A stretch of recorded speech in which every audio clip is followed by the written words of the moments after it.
Comment réussir son tableau de croisement ou échiquier de croisement?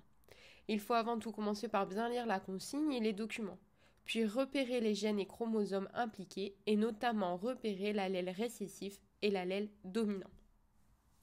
Prenons ici le cas du daltonisme dans la famille R.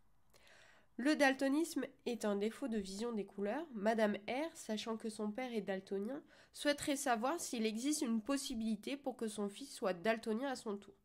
Son conjoint, Monsieur R, n'est pas daltonien. Nous savons également que le gène responsable de la vision des couleurs est situé sur le chromosome sexuel X et ce gène n'existe pas sur le chromosome sexuel Y. Il existe deux allèles de ce gène. On a l'allèle grand N, vision normale, et l'allèle petit d, entraînant le daltonisme. Il est également précisé dans l'énoncé que seule la présence simultanée des deux allèles petit d entraîne le daltonisme chez une femme, ce qui suggère que l'allèle petit d est l'allèle récessif. Chez l'homme, comme aucune autre version de ce gène n'est portée sur le chromosome Y, l'allèle petit d sur le chromosome X suffit à provoquer le daltonisme. Rappelons ici que l'objectif est de déterminer la probabilité que monsieur et madame R aient un fils daltonien. Généralement, dans ce type d'exercice, lors des questions précédentes, on vous a déjà demandé de déterminer le génotype de chacun des individus, c'est-à-dire celui du père de madame R, celui de madame R et celui de monsieur R. Cette étape est d'ailleurs indispensable pour ensuite construire notre tableau de croisement et répondre à la problématique. Petite précision, un tableau de croisement est un diagramme qui permet de prédire le patrimoine génétique résultant d'un croisement entre deux parents. Nous savons que chaque parent transmettra la moitié de son patrimoine génétique, puisque lors de la méiose, les gamètes sont finalement formés de seulement 23 chromosomes, soit un représentant de chaque paire de chromosomes. Je vous ai remis ici le schéma d'une paire de chromosomes. Vous avez un chromosome vert clair, un chromosome vert plus foncé.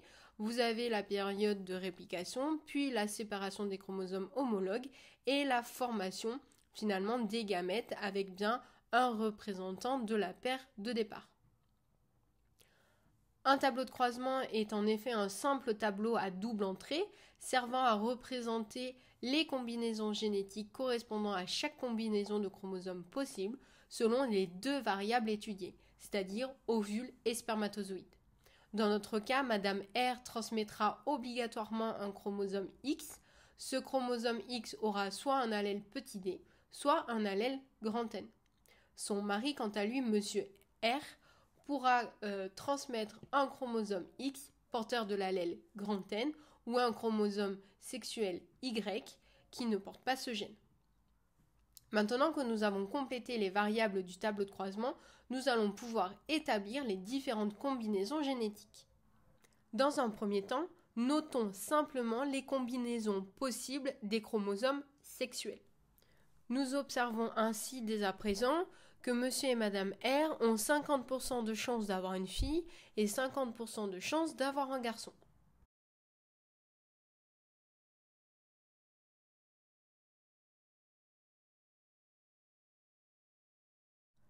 Revenons à notre premier cas. Le futur enfant recevra 2 chromosomes X, ce sera donc une fille. De plus, les 2 chromosomes sont porteurs de l'allèle grand N. Elle aura donc une vision normale. Dans le deuxième cas, là aussi c'est une fille, mais cette fois-ci, elle a hérité de l'allèle grand N de son père et de l'allèle petit d de sa mère. Elle sera donc porteuse saine, c'est-à-dire non daltonienne, mais elle pourra transmettre un allèle petit d à sa future descendance. Dans le cas numéro 3, nous avons donc un chromosome X transmis par la mère et un chromosome Y qui sera transmis par le père. Nous avons donc un garçon, mais non daltonien, puisque le chromosome X transmis par sa mère est porteur de l'allèle grand N. Dans le dernier cas, nous avons un chromosome X et un chromosome Y de transmis. Nous avons donc bien un garçon, mais cette fois-ci, il sera daltonien, puisque le chromosome X reçu de sa mère est porteur de l'allèle petit d, responsable du daltonisme. Le fils de Madame R et de Monsieur R a donc une probabilité d'une chance sur 2 d'être daltonien. Remarquons que dans tous les cas, même s'ils ont une fille, elle n'aura aucune chance d'être daltonienne, mais seulement porteuse saine.